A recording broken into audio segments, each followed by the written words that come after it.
നമ്മുടെ തമിഴ്നാട്ട് T V കെൻ്റെ സമ്മേളനത്തിനിടയിൽ ഇഷ്ടം പോലെ പേര് മരിച്ചു കേട്ടോ. 60 പേര് ഹോസ്പിറ്റലിലാണ് തോന്നുന്നു. 31 പേര് മരിച്ചു. 47 പേര് വീണ്ടും ഹോസ്പിറ്റലൈസ്ഡ് ആണിപ്പോൾ.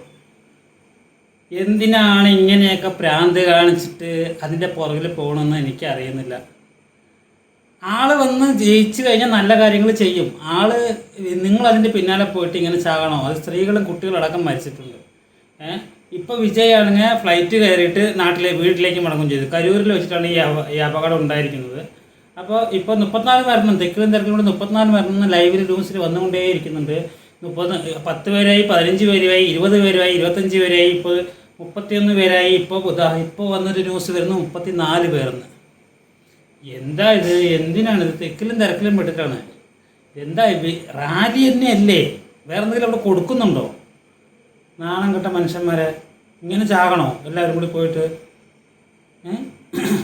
ഇത് ഇങ്ങനെ ഇലക്ഷൻ ആകുമ്പോഴേക്കും ഒരുപാട് പേരിനെ കൊല്ലുമല്ലോ വിജയ് ഇങ്ങനെയാണെങ്കിൽ. ഇതിനു മുൻപ് അവിടെ വേറൊരു സ്ഥലത്ത് നടന്നു, അവിടെ ഇതേപോലെ വന്നു. അവിടെ ഒരുത്തിനെ എടുത്ത് മുകളിലേക്ക് എറിഞ്ഞ് താഴേക്ക് എറിഞ്ഞ് അവൻ കേസ് കൊടുത്തു. ഇതിപ്പോൾ വല്ലാത്ത പുരുവല്ലേ ഇങ്ങനെ ചെയ്യുന്നത്. ഇതിപ്പോൾ നിങ്ങൾ ചോദിക്കും വിജയ് എന്ത് ചെയ്യും? വിജയ് എന്ത് ചെയ്യുന്നത്? വിജയ് ചെയ്യാനുണ്ട്, ഒരുപാട് കാര്യങ്ങൾ ചെയ്യാനുണ്ട്. വേറെ എവിടെയും വരുമ്പോൾ സംഭവിക്കുന്നില്ലല്ലോ. ഈ പരിപാടിയിൽ നിൽക്കണ്ട. ആളല്ലാതെ ആൾക്ക് വോട്ട് ചെയ്യുമല്ലോ എല്ലാവരും. ആളുടെ സ്വഭാവത്തിനെ വോട്ട് ചെയ്യുമായിരിക്കും.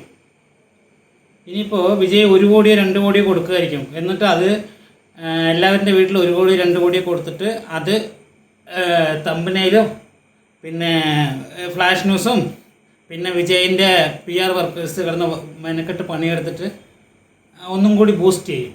അതാണിപ്പോൾ നടക്കാൻ പോണത്. അപ്പോൾ DMK പറയണപ്പോൾ അറസ്റ്റ് ചെയ്യണം, വിജയ് അറസ്റ്റ് ചെയ്യണം എന്ന് പറഞ്ഞു. പക്ഷേ വിജയ് അറസ്റ്റ് ചെയ്യാനൊന്നും പറ്റില്ല. കാരണം എന്താ വെച്ചാൽ ഇതൊക്കെ കോടതിയുടെ ഉത്തരവ് പ്രകാരമായിരിക്കും വിജയ് വന്നിട്ടുണ്ടാവുക. അതുകൊണ്ട് അറസ്റ്റൊന്നും ചെയ്യില്ല. പക്ഷേ കരൂരിൽ കണ്ണീറും മരണം 34, തെക്കിലും തിരക്കിലുമാണ് മരണത്തിൽ കുട്ടികളും ഇതും അടക്കമാണ് വന്നുകൊണ്ടിരിക്കുന്നത്. ജനങ്ങളുടെ ചാനലിലെങ്കിലും സംസാരിക്കണം. വിജയ് സംസാരിക്കണമായിരുന്നു എന്നൊക്കെ പറയുന്നുണ്ട്. പക്ഷേ വിജയ് ഒരു റാലി പോലും മര്യാദയ്ക്ക് നടത്താൻ പറ്റാത്ത വിജയ് ആണോ തമിഴ്നാട് ഭരിക്കാൻ പോകുന്നത്? ഞാൻ അറിയാതെ ചോദിക്കണം. ഒരു റാലി പോലും വിജയ്ക്ക് സിനിമ അഭിനയിച്ചിട്ട് സൂര്യ എത്ര നല്ല കാര്യങ്ങൾ ചെയ്തുകൊണ്ടിരിക്കുന്നുണ്ട് ഇല്ലേ? കുട്ടികളെ ഡോക്ടറാക്കാനും പിടിക്കാനും കാര്യങ്ങൾക്കൊക്കെ. ഒരു കുടുംബത്തിൽ ഒരാൾ ഡോക്ടറായാൽ ആ കുടുംബം മൊത്തം രക്ഷപ്പെട്ടില്ല. ആ രീതിക്ക് ചെയ്താൽ പോരെ. അല്ലാതെ രാഷ്ട്രീയത്തിൽ പോയി മൊത്തം ലോകത്തിനെ മുഴുക്ക നേരെയാക്കുമെന്ന് പറഞ്ഞ് ഇറങ്ങിയിട്ട് ഇങ്ങനെ വളരെ തന്നെ കൊല്ലാനുള്ള പരിപാടിയാണ് വിജയ് ചെയ്തുകൊണ്ടിരിക്കുന്നത്. 47 എന്ന് പറയുന്നുണ്ട്, ഒന്നും അറിയില്ല. 34ലാണ് ഇപ്പോൾ നിൽക്കുന്നത്. എത്രയോ പേര് ചികിത്സയിലാണ്. ഇതെങ്ങനെ സംഭവിച്ചു എന്ന് ശരിക്കൊന്ന് അന്വേഷിക്കണം. പ്രസംഗം പാതി വഴിയിൽ നിർത്താണ്ടവൻ എന്ത് ചെയ്യണം? ഇങ്ങനെ പ്രശ്നം സംഭവിച്ചാൽ ഇത് സിനിമ സ്റ്റൈലിൽ പ്രസംഗം ചെയ്ത് എന്താ ചെയ്യുക അവസ്ഥ അല്ലേ? ഇതിപ്പോൾ കരൂര് ദുരന്ത റാലി വന്ന് അലക്കി പൊളിച്ച് വരുന്നുണ്ട്. എന്തായാലും മരിച്ചവർ കുട്ടികളും സ്ത്രീകളും. എന്തായാലും കൊള്ളാം. ഇത് കുരുക്കിലേക്കാണ് പോക്ക്. നടക്കുമെന്നറിയില്ല, എന്താവുമെന്നറിയില്ല. പ്രധാനമന്ത്രി അറിഞ്ഞു. പ്രധാനമന്ത്രി ദൗർഭാഗ്യകരമെന്നും പറഞ്ഞുകൊണ്ടിരിക്കുന്നുണ്ട്. പ്രധാനമന്ത്രി DMK പറയണ വിജയ് അറസ്റ്റ് ചെയ്യണമെന്ന്. പെട്ടു.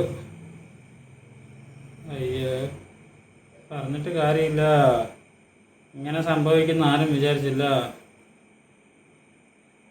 ഇതന്നെ ചിലർ പറയണം തമിഴന്മാർക്ക് വിവരവും ബുദ്ധിയും ഇല്ല. പണ്ട് MGR സിനിമയിൽ ഫൈറ്റിൻ്റെ കത്തി നഷ്ടപ്പെട്ടപ്പോൾ 1000 അസത്യമാണ്. പണ്ട് കേട്ടിട്ടുണ്ട്, എൻ്റെ അച്ഛൻ പറയാൻ കേട്ടിട്ടുണ്ട്. MGR ഒരു സിനിമയിൽ കത്തി നഷ്ടപ്പെട്ടപ്പോൾ തിയേറ്ററിൽ ഉള്ളിൽ ഇരുന്നിട്ട് കത്തി എറിഞ്ഞ് കൊടുത്തിട്ടുണ്ടായിരുന്നു പറഞ്ഞിട്ടുണ്ട്.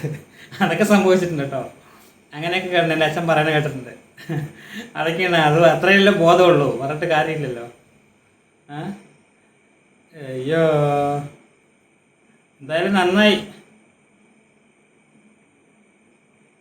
34, 35, 38 ആകും. നോക്കിക്കോ, 40 ആകും. അറസ്റ്റും ചെയ്യില്ല. വിജയ് ആണെങ്കിൽ അല്ലെങ്കിൽ 34 പേർക്ക് 34 കോടി കൊടുക്കുമായിരിക്കും, ഓരോ കോടി വെച്ചിട്ട്. അതിൽ കൂടുതൽ സംഭവിക്കില്ലല്ലോ എന്തായാലും. അല്ലെങ്കിൽ 10-20 ലക്ഷം വെച്ച് കൊടുക്കുമായിരിക്കും. അയ്യോ, എന്താ മരിച്ചവർക്ക് പോയി വീട്ടിലേക്ക് എന്ത് ലക്ഷങ്ങൾ കൊടുത്തിട്ട് എന്താ കാര്യം? മരിച്ചവർക്ക് പോയി എന്നല്ലാതെ വേറെ ആർക്കും എന്താവാനാ? എല്ലാവരും ഇനിയെങ്കിലും ഇങ്ങനെയൊക്കെ നോക്കുമ്പോൾ കേരളത്തിലെ ആളുകൾ പുലികളാണ് കേട്ടോ. ഇതുപോലെ ഭ്രാന്ത് കാണിച്ചിട്ട് ആര് വന്നാലും ഇതുപോലെ വട്ട് കാണിച്ചിട്ട് ഭ്രാന്ത് കാണിച്ച് 10,000 ആളുകൾ വരേണ്ട അവിടെ 50,000 ആളുകൾ കുത്തി നിറച്ചിട്ട് വന്നിട്ട് ഇത് കാണിക്കില്ല. ആകെ ഇടയിലുണ്ടായിരുന്നു ഇപ്പോൾ വേടം വന്നപ്പോൾ മാത്രമാണ് ആ പ്രാന്ത് കാണിച്ചിട്ട് കൊണ്ടിരുന്നത്. മലയാളികൾ എന്തായാലും ഇത്രയ്ക്ക് വിവരമില്ലായ്മയില്ല. എന്തോ അത് നമ്മളെല്ലാ തമിഴന്മാരുടെ പറയുമല്ലോ കേട്ടോ. നെഞ്ചിൽ കുടിയിറക്കും മക്കളെ എന്ന് പറഞ്ഞിട്ട് നെഞ്ചിൽ കുടിയിറക്കും. നെഞ്ചിൽ വിജയെ പരിഹസിക്കല്ല കേട്ടോ. വിജയിനെയൊക്കെ എനിക്ക് ഇഷ്ടമാണ്, വിജയുടെ സിനിമകളൊക്കെ കാണാൻ ഇഷ്ടമാണ്. പക്ഷേ വിജയ് രാഷ്ട്രീയത്തിൽ പോയിട്ട് എന്ത് ചെയ്യും എന്നൊരു കൺഫ്യൂഷൻ ഉണ്ടായിരുന്നു. രാഷ്ട്രീയത്തിൽ പോയിട്ട് ചെയ്യുന്നതാ ഈ കാര്യങ്ങളൊക്കെയാണ്, വേറെന്താ നടക്കുക.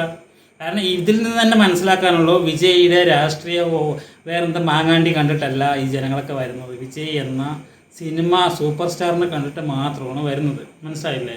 ഇളയ ദളപതിനെ കണ്ടിട്ടാണ് വരുന്നത്. അത് മനസ്സിലാക്കാനുള്ള കഴിവ് വിജയ്ക്ക് ഉണ്ടെന്ന് വിചാരിക്കുന്നു. എന്തായാലും ഇനി ഇലക്ഷനിൽ തോൽക്കട്ടെ എന്ന് പ്രാർത്ഥിക്കാം. അല്ലെങ്കിൽ ഇനിയും മരണങ്ങൾ സംഭവിക്കും, അതേ ഉണ്ടാവുന്നത്. എതിർകക്ഷി ആയാലും ശരി പറഞ്ഞിട്ട് അല്ല, ഒരു നല്ലൊരു പ്രതിപക്ഷമായിരുന്നാലും ഇതൊക്കെ തന്നെ ഒരു അവസ്ഥ വന്നുകൊണ്ടിരിക്കുന്നത്. വിജയ് വരുന്നവിടെ ഇങ്ങനെ ആൾ കൂടും, ഇങ്ങനെ വരും, ഇതൊക്കെ തന്നെയല്ലേ സംഭവിക്കുന്നത്. എന്താ മരിച്ചു പോയി. ഇനിയിപ്പോൾ നമ്മൾ പറഞ്ഞു കഴിഞ്ഞാൽ നമ്മൾ വിജയിന് ഇഷ്ടമല്ലാണ്ടാണെന്ന് പറയും. അയച്ചു കണ്ടത് അവരുടെ ഇവരുടെ പ്രാന്ത് വിജയ് കാണാൻ നാട്ടുകാരുടെ ഇവരില്ലായ്മ ഫാക്ടറാണ്. സത്യമാണ്. ഏറെ സ്ഥലം ചോദിച്ചിട്ട് സ്റ്റാലിൻ്റെ ആളുകളൊന്നും വിട്ടുകൊടുക്കുന്നില്ല. എന്തെല്ലാം മാനദണ്ഡങ്ങളാണ് വിജയ്ക്കെതിരെ വയ്ക്കുന്നത്, എല്ലാം എതിർത്ത് അല്ല അതൊക്കെ ചെയ്യുന്നത്. ഇതൊക്കെ എല്ലാ മാനദണ്ഡമൊക്കെ വെച്ചിട്ടുണ്ടാവും. എല്ലാം ഒരാൾ വളർന്നു വരുമ്പോൾ വിജയിന് വളർന്നു വരുമ്പോൾ വരണ്ട എന്നൊക്കെ പറയും. അത് പറഞ്ഞിട്ട് എന്ത് ചെയ്യാൻ പറ്റും? സംഭവിച്ചു പോയി.